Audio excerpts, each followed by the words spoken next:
सीता सहचरी जी महान भक्ता, एक वो जब जाती थी तो एक सामान लेने तो एक दुकानदार गलत दृष्टि से, रानी थी, पहले रानी थी तो कोई साधारण थोड़ी, अनुपम रूप, और फिर अब भजन में लगी थी तो और रूप प्रकाशित, तो गलत दृष्टि करता। वो अपनी दृष्टि से देख कर सब जीव हैं, अलग अलग चिंतन। एक दिन पीपा जी कहीं गए हुए थे और संत मंडली आ गई और कुछ था नहीं पवाने के लिए। सीता सहचरी जी ने सोचा आप क्या करें, तो उनको याद आया कि वो जो बनिया था वो गलत दृष्टि से देखता था। गई उसके पास और कहा आप हमारी तरफ आकर्षण की दृष्टि से देखते थे, आपका गलत विचार हमें लगा। तो पहले तो घबराया, तो कहा नहीं मैं इसलिए पूछ रहे हूँ कि अगर हमारे पास संत आए हैं और आप संतों के लिए भोजन की व्यवस्था कर देंगे तो आपकी जो इच्छा होगी वो मैं राजी हो जाऊंगी। अब तो वो घी चीनी सब सामान दे दिया, गए पकवान बनाया और अच्छे से संतों को पवाया। जब संत पा चुके तो उस समय पीपा जी आ गए। पीपा जी ने सीता सहचरी से पूछा हमारे पास तो कुछ था नहीं, संतों को क्या पवाया, तो उनका अपने को बेचकर। पीपा जी के आंसू आ गए।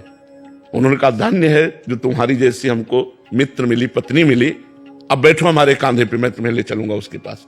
और उसकी दुकान के पास गए, उतर गए और कहा जाओ।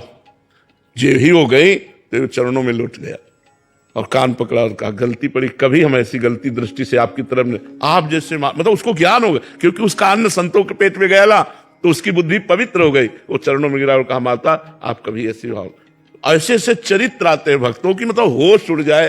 वो भक्तों को जितना प्यार किया संतों ने उतना भगवान को भी नहीं किया। एक बार एक भक्त के घर में ठाकुर जी विराजमान थे, धीरे धीरे वो सब संत सेवा में लगता गया और संत जन आते गए जहां श्रद्धा देखते। तो कल के लिए कुछ नहीं था, तो भक्त ने ठाकुर जी से कहा अष्ट धातु के थे, कहा कल अगर संत आ गए और व्यवस्था नहीं हुई तो हम आपको बाजार में बेच आएंगे, ध्यान रखना।